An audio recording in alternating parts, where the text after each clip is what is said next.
So the H1B is certainly the most common.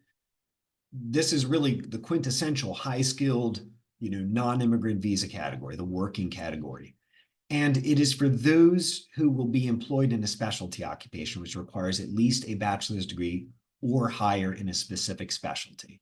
And of course, the employee has to meet the requirements, has to have at least a bachelor's degree or its equivalent, and has to meet the minimum requirements for the job and any necessary licenses as well. And the employer has to pay them at least a baseline wage level that's determined through Department of Labor salary surveys, and of course, sponsor the individual.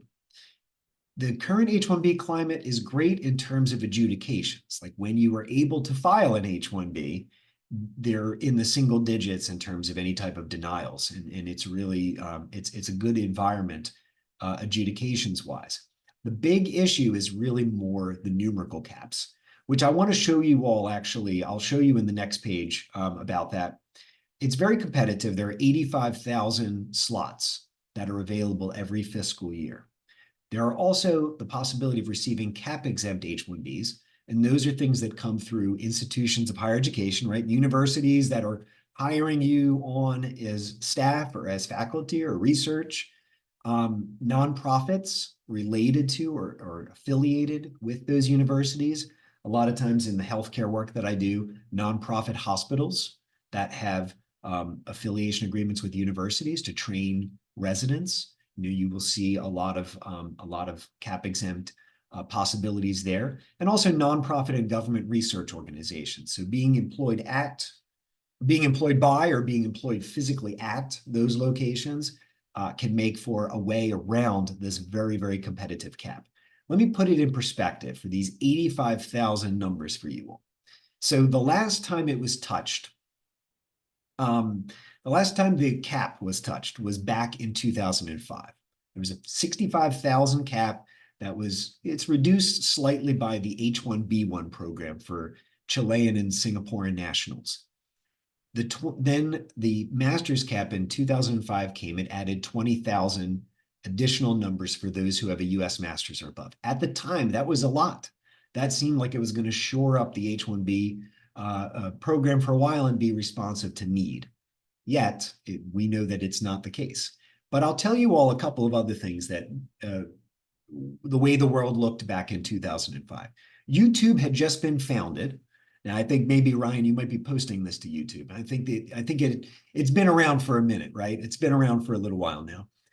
The first iPhone was still 2 years away, and Donald Trump's show, The Apprentice, was airing seasons 3 or 4. And now he's already, been a president and is running for the presidency again, okay? This is what the numbers look like as of the last few years.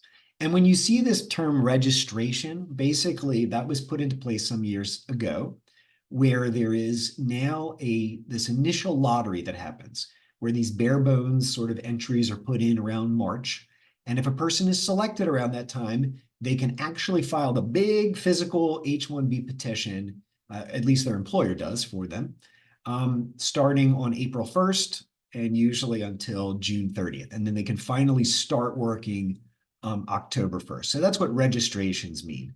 Now, if you look at these numbers here, 2021, can you see this when I move this, Ryan? I guess you guys can see kind of what I'm highlighting there. That's good. Yeah. Perfect. So I'll show you all, like you can see down the row here that these registrations have been increasing. Now, don't pay too much attention to last year's number of registrations. Really, this was a situation where certain employers were kind of gaming the system and were gathering together to file multiple registrations for individuals. Anyway, it was since taken care of by a recent rule that came out before the current year. And as you can see, wow, that's a pretty dramatic reduction, right? That's not natural. Nor was the rise of this amount of registrations in the first place.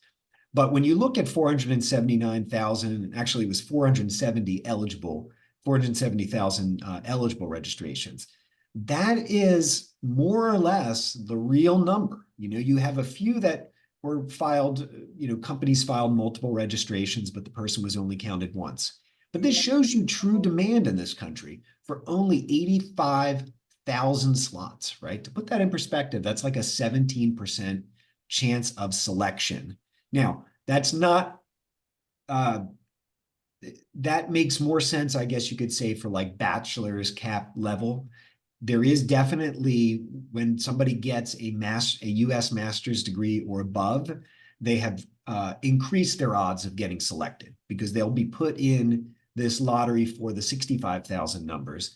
And then if they are not selected there, they'll be moved to the master's cap and they can be selected from one of the other additional 20,000 numbers. So as you can see, and that's like a tip I'll give you all, is to have a U.S. master's degree, definitely you fare better in the lottery process. It's still competitive, but you fare better. The other thing I will say is not discounting the possibilities that and options that OPT and the possibility of STEM OPT provide to you, or even multiple years of CPT while you're in the course of study. Each of those types of situations, you may already have an employer who is willing to file for you in the lottery. And if you get multiple opportunities, you could have 3 or more opportunities potentially to be put into the lottery. And that also allows you several chances to get selected. So that's something to think about. And you have to kind of play that type of long game when you have these types of numbers until Congress actually does something and moves, with immigration. The other thing I was telling you all when I mentioned about political trends and all those types of things is just to understand that it's mostly there's these dramatic differences from administration to administration because a lot of immigration is guided by executive branch decisions because Congress is so deadlocked and hasn't passed comprehensive immigration reform in decades, right? So be aware of that too. Cap gap is, I don't want to dwell too much on this, but cap gap is basically a way to bridge, as I was mentioning to you all, you can't start on a cap subject H1B until October 1st. And if your OPT is ending in April, May, June, as is very common, you need a way to bridge until October 1st. And the way that you do that is by filing, if you're selected in the lottery and you file that substantive H1B, is to be able to file that before the expiration of your OPT. And a lot of times that can work because you have between April 1st and June 30th to file that petition and has to be filed before the end of that OPT.